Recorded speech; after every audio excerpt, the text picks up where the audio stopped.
एक कश्मीर फाइल बनाए तुम, जिसको एक वर्ल्ड जूरी ने कह दिया कि this is not the movie, this is completely vulgar, this is full of this movie is full of vulgarity. उसको तुमने इस कैंपस में पंप एंड शो के साथ बड़े स्क्रीन लगा के तुमने इस मूवी को यहाँ पर वो दिखा दिया, स्क्रीन कर दिया। और एक छोटी सी 1 घंटे की डॉक्यूमेंट्री तुम नहीं दिखा सकते। अबे किस चीज की डर है तुम्हें? प्रधानमंत्री तुम्हारा, राष्ट्रपति तुम्हारा, पुलिस तुम्हारी, आईबी तुम्हारी, सब कुछ तुम्हारा, बस तुम एक मूवी से डर रहे हो। मीडिया भी तुम्हारी, 1 2 4 लोग मीडिया है जो इस देश में बचे, जो सही को सही और गलत को गलत दिखा रहे हैं। तब भी तुम्हें किस चीज की डर है? 1 घंटे की तुम मूवी बीबीसी के एक डॉक्यूमेंटरी को स्क्रीन नहीं करा दे सकते। आखिर क्या चाह रहा है इस देश में? इस देश की सत्ता और इस देश के कानून क्या चाह रहा है कि इस देश में जो माइनॉरिटी के लोग हैं उनको कोई इंसाफ नहीं मिले, उनका जेनोसाइड हो, उनका प्रोग्राम हो, उनको कूट दिया। गुड मॉर्निंग दोस्तों, कैसे हैं आप? सब ठीक है? देखें, कल हम बात कर रहे थे कि किस तरह यहाँ पर हिंदुस्तान में और पाकिस्तान के दरमियान नाजायज़ तौर पर एक मखसूस तबके की वजह से, एक नफ़रत के सौदागरों की तरफ से किस तरह एक दीवार खींची गई और इस नफ़रत को बढ़ाया गया। गो के इससे पहले भी कोई काबिल ज़िक्र किरदार नहीं था हिंदुस्तान और पाकिस्तान की सियासी अशराफिया के अंदर कि वो इस खित्ते को, इस सार्क ममालिक को जोड़ के रखें और आपसी प्यार, मोहब्बत, भाईचारा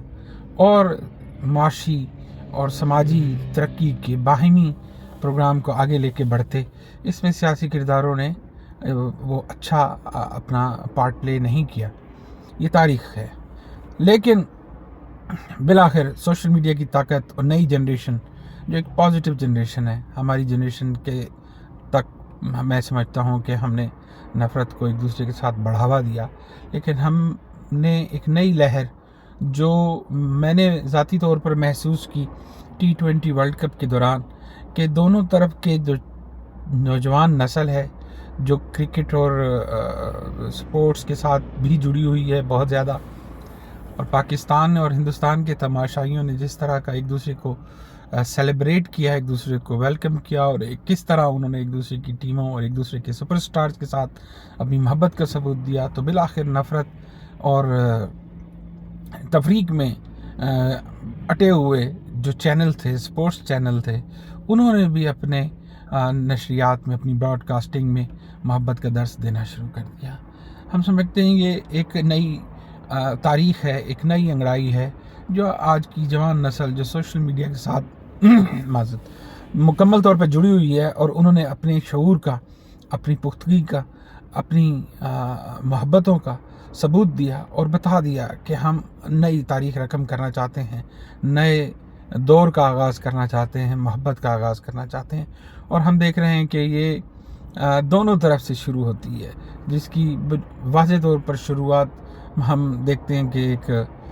ब्लॉगर हैं, यूट्यूबर हैं और जिनका नाम इंस्टाग्राम पे बहुत एक्टिव रहते हैं,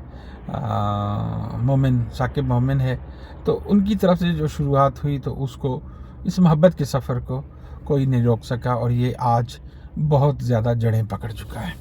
हम आगे बढ़ते हुए देखते हैं कि नफ़रत के सौदागरों ने आमिर खान का मुहासबा किया जब उन्होंने चैनल पे बैठ के कहा कि मेरी बीवी नफ़रतों की बढ़ती हुई अब सूरत हाल से अब घबराती है। तो आमिर खान का बुरी तरह मुहासबा किया गया और बहुत ज़्यादा उनको ट्रोल किया नफ़रत के सौदागरों ने, और उनकी जो फिल्म आई तो उसका भी इन्होंने बाइकआउट किया। इसी तरह दीपिका पादुकोण ने जब JNU के साथ अपनी सॉलिडेरिटी का इजहार किया तो उनको भी बहुत ज़्यादा ट्रोल किया गया। हम देखते हैं कि पठान की बहुत ज़्यादा जो चाहत है और उसकी जो उसने हिस्ट्री ब्लॉकबस्टर सूरत हाल इख्तियार कर ली है और तारीख़ में किसी भी फिल्म ने शायद 100 करोड़ रुपए अपने पहले दिन इंटरनेशनली और with in the India only 50 crore का बिज़नेस करके ये बता दिया नई नस्ल ने, और इतना वार्मली इसको एक फेस्टिवल के तौर पर उन्होंने इस फिल्म को लिया और ले रहे हैं ये सिर्फ फिल्म नहीं है, ये नई नस्ल का एक फिल्म की तरफ रुझान नहीं है, ये नई नस्ल का एक निज़ाम की तरफ रुझान है। उन्होंने शाहरुख खान के ख़िलाफ़ चलाई गई जो एक मनफी और नफ़रत अंगेज़ मुहिम थी मोदी की, बीजेपी और आरएसएस और बजरंग दल की, नई नस्ल ने हिंदुस्तान की मुकम्मल तौर पे कंट्री वाइड सूरत हाल ये है कि इस नई नस्ल ने मुकम्मल तौर पर मोदी के ख़िलाफ़ और मोदी की आइडियालॉजी के ख़िलाफ़, नफ़रत की आइडियालॉजी के ख़िलाफ़ अपने रेफरेंडम का इजहार कर दिया है। उन्होंने बता दिया कि हम सिर्फ मोहब्बत, अमन, भाईचारा और इसकी तरवीज चाहते हैं, ना कि नफ़रत और तफरीक की किसी भी तरह की किसी भी सूरत हाल को आगे नहीं चलने देंगे। ये लोग तवक्को कर रहे थे भगवे कि ये कोई पब्लिक में से लोग खड़े होंगे, लेकिन तमाम तार इन्होंने अपनी जमाती अपनी पार्टी की मोबिलिटी के बावजूद पब्लिक में जड़ ना पकड़ सकी इनकी तहरीक, और ये पठान का बाइकआउट ना कर पाए। सूरत हाल ये है कि सरकारी सरपरस्ती होने के बावजूद आज पठान पूरे हिंदुस्तान में, पूरी दुनिया में अपनी धाक बिठा चुकी है। और ये धाक शाहरुख खान की नहीं, ये धाक फिल्म की नहीं, ये धाक एक आइडियालॉजी की है। ये धाक उस सोच की है कि जिसका इजहार आज की नस्ल ने कर दिया और बता दिया कि वो उनको तफरीक नहीं किया जा सकता, उनको तकसीम नहीं किया जा सकता रंग, कास्ट, रिलीजियस डिवाइड या किसी भी तरह की जो डिवीज़न्स पैदा की गई हिंदुस्तान में पिछले 15-20 सालों में, आज नई नस्ल ने उसके ख़िलाफ़ अपना भरपूर वो रेफरेंडम का इजहार कर रहे हैं। और उन्होंने बता दिया कि ये चीज़ अब चलने वाली नहीं है और इनको कबूल नहीं है, ये आगे इसे नहीं लेके चलेंगे। हम साथ साथ जिक्र करना ये भी पसंद करेंगे कि बीबीसी के डॉक्यूमेंट्री दूसरी भी आ चुकी है। बात यह है कि ये बीबीसी की रिपोर्ट इतनी तहलका खेज़ अंदाज में दुनिया के सामने ना आती और भारत की, हिंदुस्तान की आवाम ने जो भरपूर इसके मोदी की तरफ से लगाई गई पाबंदी का विरोध किया, मुखालफत की, और इस दो रंगी हिकमत अमली को देख के आवाम ने भरपूर अपनी जो है वो हुकूमती नफ़रत के ख़िलाफ़ अपने इंडोर्समेंट की, ये बता के, और जगह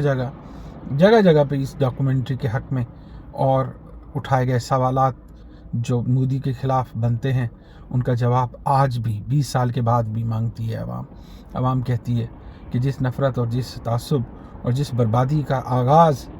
हिंदुस्तान में गुजरात से किया गया, आज आवाम उसका जवाब चाहती है। मोदी ने बहुत रोक लगाई और जो सेंसरशिप आयद की इस डॉक्यूमेंट्री के अगेंस्ट, उससे वो मज़ीद खुल के सामने आ गया। लोगों ने देखा कि कश्मीर फाइल जैसी फ़िल्म बना के उसको हुकूमती सरपरस्ती में प्रोजेक्ट किया गया, उसका टैक्स माफ़ किया गया और बड़ी बड़ी जगहों पे स्क्रीनिंग करके लोगों को मुफ्त दिखाई गई। यही वो लोग हैं जो आज गोडसे के बारे में फ़िल्म बना रहे हैं। 30 जनवरी आ रहा है, गांधी जी की हत्या का दिन है, उनकी हलाकत का दिन है। ये दिन अब दिखना ये है कि भारत की आवाम किसके साथ मनाती है। भारत की आवाम वाज़ेह तौर पर मुमकिन ही नहीं है कि वो गोडसे की तालीमात, गोडसे की सोच और बीजेपी जो गोडसे के ऊपर फिल्म बना के उसको एक तरह की कैंपेन करना चाहती है और भारत की आवाम को बेवकूफ़ समझती है और नई नस्ल को वरगलाना चाहती है और उनको डिट्रैक करना चाहती है कि वो गोडसे को अपने दरमियान जगह दें, अपने दिमागों में जगह दें, जो कि नामुमकिन है। ये इंतहा पसंदी की इंतहा है कि गांधी जी के कातिल को, महात्मा गांधी के कातिल को, उसके कातिल को आज हीरो बनाया जा रहा है। और हम तवक्को करेंगे भारत की नौजवान नस्ल से कि वो मोदी जी जो उनके प्राइम मिनिस्टर हैं उनसे सवाल करें कि आप 30 जनवरी को महात्मा गांधी की उनकी समाधि पे फूल चढ़ाएंगे और गोडसे की आलोचना करेंगे, गोडसे पे कहेंगे कि ये मुर्दाबाद है और गांधी जिंदाबाद है। Is it possible? देखते हैं कि भारत की आवाम जो खड़ी हो चुकी है इस तबदादी और इस नफ़रत की تقسیم کی اور علاقے کے انسانوں کی فلاح و بہبود کے خلاف چلنے والی ایک راشٹریہ ریلیجیس فنیٹکس کی جو تنظیم ہے، جو نازیوں کی سٹائل پہ کام کر رہی ہے، بھارت کی عوام نے ان کے خلاف کھڑے ہونے کا ایک ثبوت دے دیا ہے اور اپنے اندر ایک گرمی پیدا کر دی ہے، جس سے یہ تحرک پیدا ہو گیا ہے کہ آنے والے وقت میں اس رجیم سے چھٹکارا ہونے والا ہے، اور ہندوستان اگر ایک بڑے بھائی کی حیثیت سے خطے میں اپنا کردار ادا کرے گا اور محبت اور جوڑنے کی اگر کردار ادا کرے گا تو کوئی وجہ نہیں ہے کہ ہندوستان ترقی کرے گا. ہندوستان سے جڑے ہوئے جو چھوٹے چھوٹے ممالک ہیں وہ ان کی مصیبتوں کا بھی خاتمہ ہوگا اور ہندوستان سب کچھ ساتھ لے کے چلے گا اور اس سے علاقائی ترقی ہوگی. سارک کی ڈیولپمنٹ میں رکاوٹ یہ نفرت کی سیاست ہے، یہ کھنڈ بھارت کی سیاست ہے جس کو ختم ہونا چاہیے تاکہ سارک کے لوگ خوشحالی کی طرف بڑھ سکیں اور ہندوستان کے اندر اور ہندوستان سے باہر جو ممالک ہیں سارک خطے کے، ان کے اندر سے غریبی ختم ہو، ان کے اندر تعلیم عام ہو اور لوگوں کی لائف سٹائل میں واضح طور پہ تبدیلی آنی چاہیے، خوشحالی آنی چاہیے. اور اس ساری صورتحال کے راہ میں رکاوٹ آج کی نفرت کی سیاست کرنے والے لوگ ہیں، وہ بھلے ہندوستان کے اندر ہوں یا ہندوستان سے باہر. عوام کو چاہیے کہ وہ اپنے بھرپور مینڈیٹ کا اظہار کریں، اپنے ہونے کا اظہار کریں اور ان کے خلاف کھڑے ہوں، آواز اٹھائیں. اس طرح JNU اور جامعہ ملیہ کے بچوں نے آواز اٹھائی. ہم سب ان سے بہت پربھاوت ہیں، ہم سب ان کا شکریہ ادا کرتے ہیں اور امید رکھتے ہیں کہ ہندوستان مزید اس نفرت کی دلدل کا شکار نہیں ہوگا اور اپنے ہیروز، اپنے گاندھی اور اپنے امبیڈکر کی اور چندر بوس کی سیاست کی طرف بڑھے گی اور محبت اور رواداری، برداشت اور سب کو ساتھ لے کے چلنے کا جو عزم ہے اس کا ایک دفعہ پھر رینسٹیٹ ہوگی یہ آئیڈیالوجی اور اس کو پھر سے لے کے چلا جائے گا. اور ہم سب امید رکھتے ہیں کہ علاقے میں بہت جلد مثبت تبدیلیوں کا آغاز ہوگا. وہ تبدیلیاں صرف ہندوستان کے اندر سے اگر شروع ہو جائیں تو اس کے ساتھ کے چھوٹے چھوٹے ممالک جو کہ ہندوستان کو آئیڈیلائز کرتے ہیں، اس کی ڈیموکریسی کو آئیڈیلائز کرتے ہیں، اس کے کانسٹیٹیوشن کو آئیڈیلائز کرتے ہیں، یقیناً اس کے دائیں بائیں کے ممالک میں بھی اس کے مثبت اثرات پڑنے والے ہیں اور حقیقی